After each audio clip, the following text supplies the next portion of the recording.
Welcome to the Amazon drop test and evaluation video for rigid ships in product packaging. Rigid ships in product packaging includes items shipped in rigid six-sided packaging such as boxes. To enroll products and qualify for the ships in product packaging program, all packaging must pass physical performance tests through the Amazon self-drop test or ISTA 6 lab test. The purpose of this video is to help guide sellers in understanding how to perform the self-drop test and evaluate rigid packaged products that weigh less than 50 pounds, are non-fragile, and does not contain liquids or sharp items. To learn more, visit our website at amazon-packaging.com. Before we begin, here are the following tools required to complete the Amazon self-drop test: stool or low chair, marker, tape measure, box cutter knife, tape, a camera or phone, computer, table, wall, or something similar to measure drop heights, free fall drop tester if you have access to one, and a solid surface. Here are some other recommended tools to help safely test: steel-toed shoes, gloves, and eye protection. To prepare for drop tests, you will need to number your ASIN in a specific order. Place your ASIN down with the largest surface on the ground. If you are not sure what the largest surface area is, measure your ASIN with a tape measure. With your ASIN on the ground, make sure to have the smallest surface area facing you. Starting with the first largest surface, number the ASIN face 1. Then, moving to the right, face 2. The side that was on the ground is face 3, and then face 4.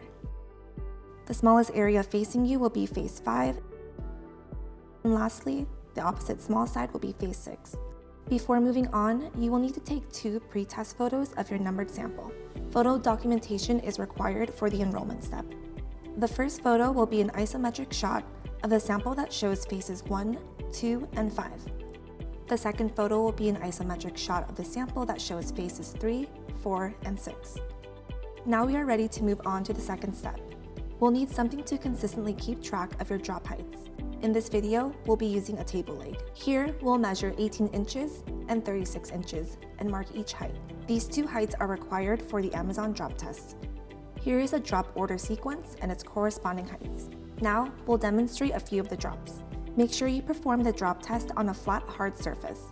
Next, take your sample and sit on your chair or stool. Then find the correct drop height. Try to drop your ASIN away from your body and do not catch your item mid-drop. Try and drop the ASIN right on the sides, edges, or corners dictated in the drop test order sequence. With the Amazon drop test for products in rigid packaging complete, you will now inspect your ASIN. The first step of evaluation is to examine the sealing method on all sides for any failures. For rigid ASINs, if the tape breaks or the glue does not hold, this would be considered a failure. Next, we will evaluate the outer carton for damage. Expect to see crushed corners or edges. Consider this normal. Look for any protrusions or product parts piercing the package. Note any tears on the edges of the packaging. If the tear is more than the narrowest length of a credit card or name badge, consider this a fail.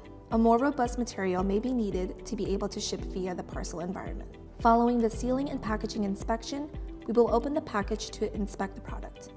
Remove the product from the package and look for cracks, dings, scuffing, or broken pieces. If electronic, does it function as intended? Damage can be easily spotted, but there are times when it's not so easy to make a judgment call. We have broken evaluation down into a simple chart. Here is a helpful hint when you're having a difficult time deciding whether or not to pass the sample. Would your customers accept this? Does this experience potentially damage your brand image? How would you feel if you or a family member received this? If you feel that your ASIN has passed, you will need to take 3 more photos for documentation. If your ASIN has failed testing, your ASIN cannot be enrolled as ships in product packaging. You should have already taken 2 pre-test photos of your ASIN as instructed prior to the drop test. The third photo is the bill of materials photo. This is a photo of all the contents laid out in an orderly fashion. The fourth photo will be of the package by itself, and the fifth photo will be of the product itself. Now that you have taken the required photos, you have completed the steps for conducting the self-drop test and evaluation. For questions and more information, please visit amazon-packaging.com.